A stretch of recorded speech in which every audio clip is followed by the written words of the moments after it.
Picture a quiet night under a starlit sky. The gentle breeze rustles through the leaves, and in that serene stillness, a question suddenly arises in your mind.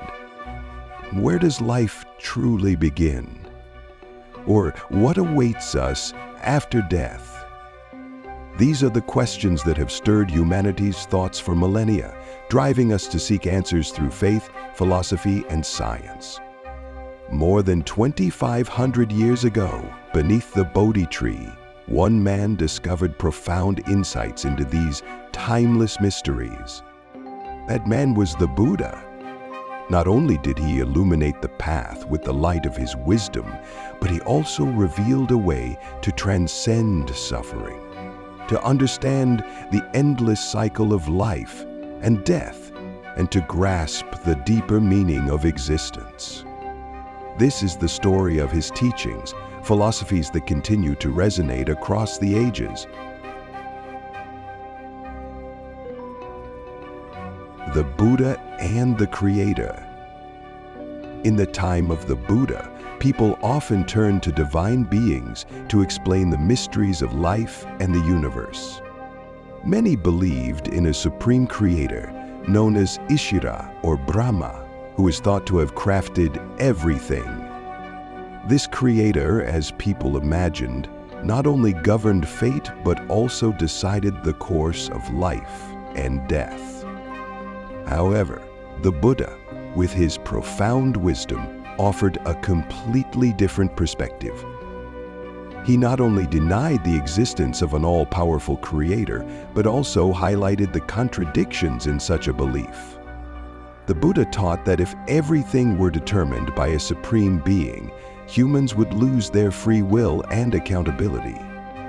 Every action, whether virtuous or sinful, would merely be the result of the Creator's will. Would a thief, a murderer, or a liar then just be tools of this divine design? Such a notion, the Buddha argued, is not only illogical, but also undermines the moral and ethical efforts of individuals to improve themselves. One well-known story recorded in Buddhist teachings tells of a dialogue between a monk and Brahma. The monk asked Brahma, "Where do the four elements, earth, water, fire, and air, cease to exist?" Brahma claimed to be omnipotent but could not provide an answer. After being pressed multiple times, Brahma finally admitted his ignorance and advised the monk to seek out the Buddha, the only one who could provide a true explanation. The Buddha later explained that Brahma was not the creator of all things. Instead, Brahma was merely the first being to appear in a new cycle of the universe. Mistaking his existence as the origin of everything, Brahma came to believe he was the source of all creation. Those born after him, seeing his prior existence, accepted this belief, giving rise to the concept of a creator. Through this teaching, the Buddha did more than refute the idea of a supreme creator.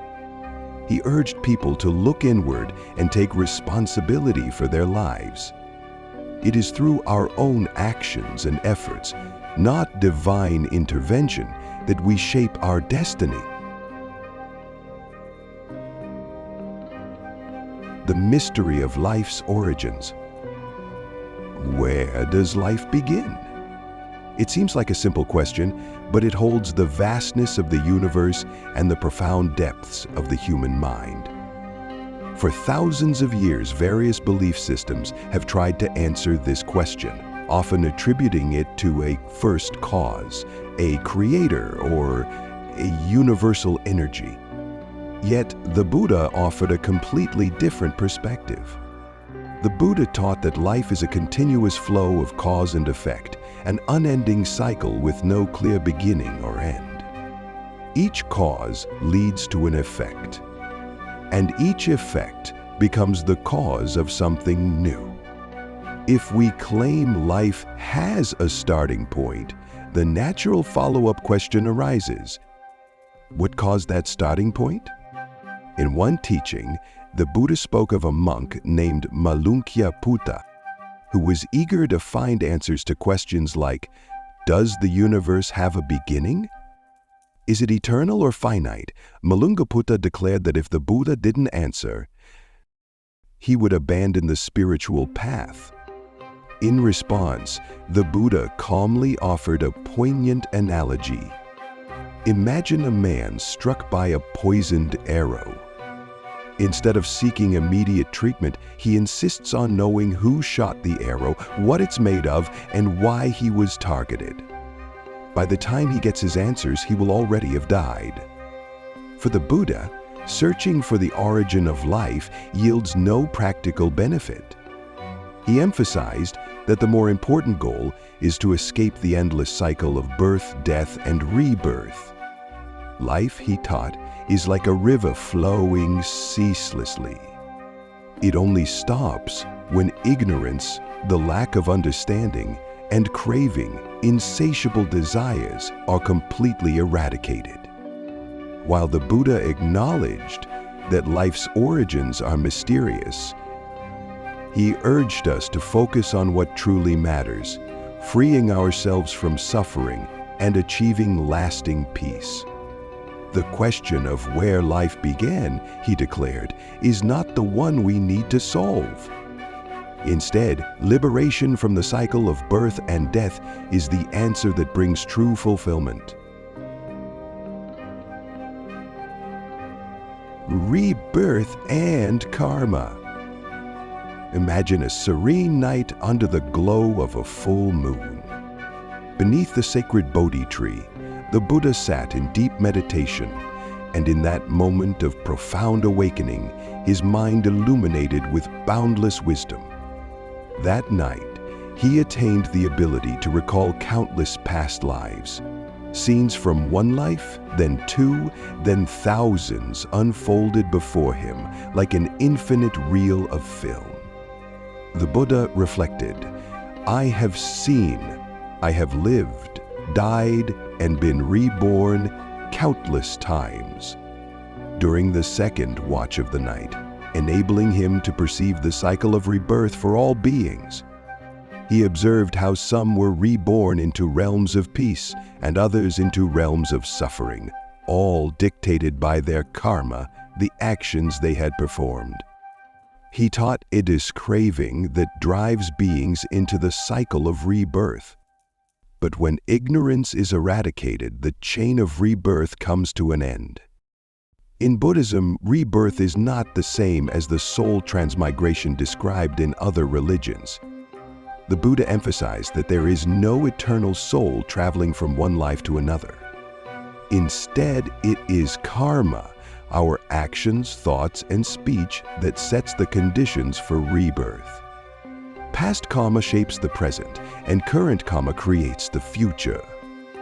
Stories of rebirth are not limited to the Buddha himself. He recounted his own past lives, where he described being a king, a compassionate being, and even animals. Each story carried lessons about cause and effect, underscoring that every action in the present determines the realm into which one is reborn.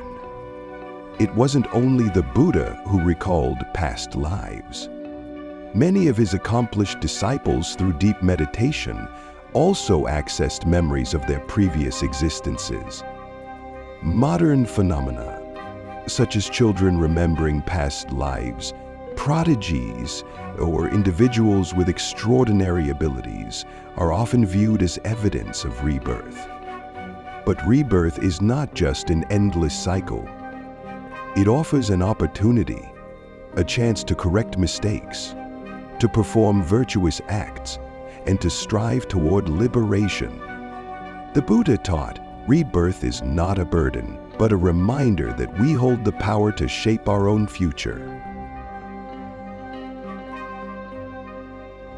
The story of the Buddha, his teachings on rebirth and karma, offers profound lessons on personal responsibility and the freedom of choice. The Buddha emphasized that happiness and suffering do not come from a divine force, but are instead the direct results of our actions, thoughts, and words. Karma is not just a binding force, it is also an opportunity for transformation. Every action we take today lays a brick in the foundation of our future, and every challenge we face is a reminder to live more mindfully and intentionally. The Buddha taught that instead of seeking answers about the origins of the universe or relying on a supreme creator, we should take responsibility for our own lives. Only by truly understanding ourselves and living in alignment with moral principles can we transcend suffering and discover true peace. Under the quiet glow of the moon, the river of life flows endlessly. But it is only when we find a way to stop the currents of craving and ignorance that the stream of existence truly ceases. And in that journey, the Buddha reminds us, the answers we seek are not out there, but within ourselves.